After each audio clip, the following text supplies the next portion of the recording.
All right, welcome to This Explainer. Today, we're going to decode something that has probably baffled every single one of us at some point in our lives. I mean, have you ever tried to use perfectly sound, bulletproof logic during a family argument, only to watch the whole situation just spontaneously combust?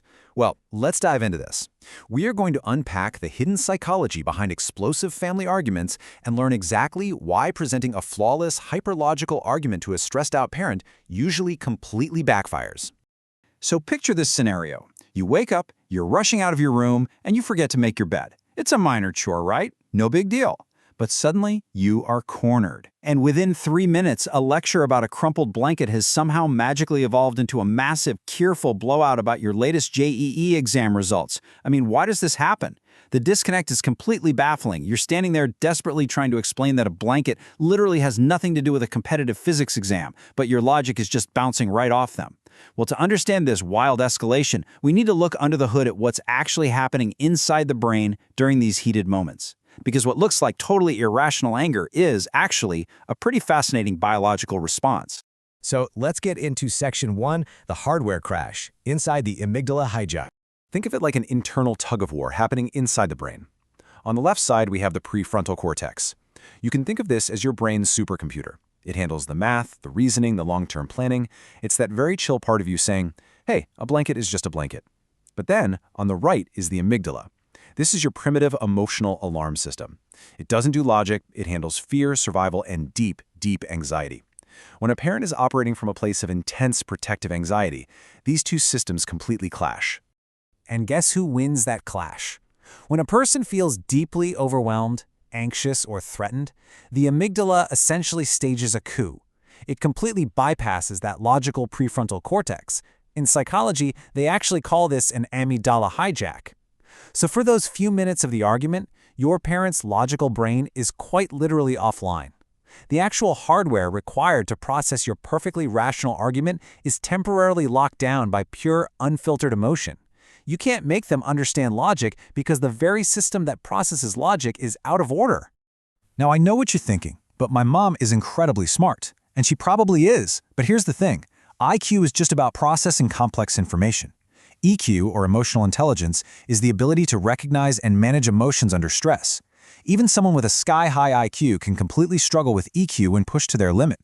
If a highly intelligent parent hasn't learned to regulate intense emotional spikes, they are going to default to primitive defense mechanisms when they're stressed, regardless of how book-smart they are. It helps to think of rationality as a state rather than a permanent personality trait. It acts kind of like a depletable battery on your phone. Parents carry around this massive amount of invisible background stress. They're worrying about finances, health, and just generally whether you're going to be okay in life. If your parent is already running on a 2% rational battery because 98% of their mental energy is drained by all that background anxiety, a tiny spark, like, say, an unmade bed, is enough to crash the entire system. So the battery is dead, the amygdala has hijacked the brain, and logic has left the building. What happens next? That brings us to Section 2, the psychological traps. This is what actually happens when the logical brain goes totally offline. The very first trap is heavily used in conflict resolution terminology. It's called kitchen sinking. This is when a person gets triggered and just throws every past grievance, disappointment, and worry into the current argument. Literally everything but the kitchen sink. Why? Because the brain is no longer categorizing information by logic, it's categorizing by emotion. Stressed about the blanket? The brain immediately reaches for the heaviest source of stress it holds onto, like your exam results, and just fires it off, even though it makes absolutely zero logical sense in the moment. Let's look at how this builds into what we call the anxiety domino effect. To you, a blanket is just a piece of fabric. But to an anxious parent, oh, it's the first domino in a terrifying sequence. Subconsciously, they see an unfolded blanket, which obviously means a lack of discipline. A lack of discipline explains the bad JEE score. And if that score doesn't improve, your entire future is totally ruined. See? They aren't actually screaming about the bed. They are terrified for your future. The blanket was just the trigger that released the pressure valve on all that pent-up worry. Then we have displacement and the illusion of control. Look, competitive exams, career prospects, these are massive, highly uncontrollable events. Parents feel helpless because they can't control those outcomes for you. But you know what they can control? The tidiness of the house. So when you don't fold that blanket, it shatters their tiny illusion of control over your life. Losing control of the small things serves as a really terrifying reminder of their lack of control over the big things. And if you try to point out the illogic of all this, well, you'll likely hit our next trap, the martyr reversal. Ever heard a parent yell, "Fine, yes, I am just the worst mother in the world"? This is extreme emotional self-defense. By instantly playing the ultimate victim, they flip the entire dynamic. You go from being unfairly attacked about your exams to suddenly being the ungrateful kid making your poor parent feel terrible. It's a maneuver that allows them to completely avoid facing the fact that they crossed a line. Now, if the martyr reversal fails, out comes the big guns. The absurd ultimatum. Something totally unhinged, like, "Fine, go live with your granny in the village then."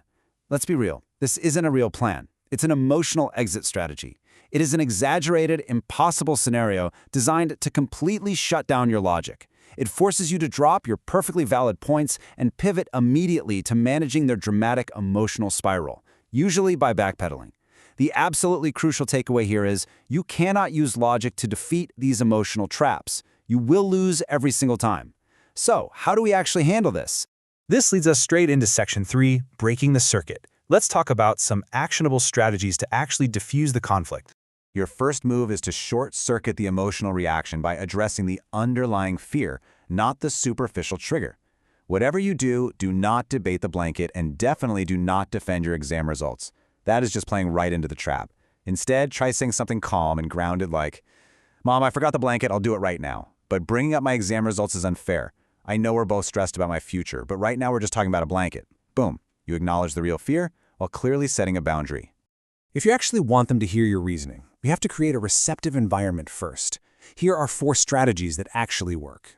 First up, validate the emotion. Say something like, "I know you're saying this because you want me to be successful." Once they feel heard, their guard naturally drops. Second, change the timing. Never ever use logic mid-fight. Wait until the dust settles. Third, use the Socratic method. Ask questions like, "Help me understand why you see it that way," instead of just making blunt statements. And fourth, drop the debate team tone. If you sound like you're trying to win, the actual content of your words won't matter at all. Okay, but what if they launch into the martyr reversal? The golden rule here is simple. Do not take the bait. If they say, "I am the worst," and you immediately jump to, "No, Mom, you're not the worst, I'm sorry," guess what? You just rewarded the dramatic escalation. You validated the guilt trip, and your original point about them being unfair gets completely erased. You have to stay grounded. Finally, you must learn to recognize when the conversation is officially dead. The exact moment an absurd ultimatum like "go live with your granny" enters the chat, rational discussion is over. You literally cannot reason with an ultimatum. The most powerful thing you can do in that moment is disengage, calmly. Refuse to play the role written for you. Keep your voice completely flat and say, "I didn't say you were the worst. I'm just going to my room to study." And then, just walk away. Which brings us to our final thought for this explainer. The next time a tiny chore blows up into a major critique of your entire life, take a breath and ask yourself this: are you trying to win a debate, or are you trying to save a relationship? Remember the amygdala hijack, that depleted 2% rational battery, and the anxiety dominoes? You really don't need to win the argument. You just need to refuse to sink into the emotional quicksand. Let that sink in.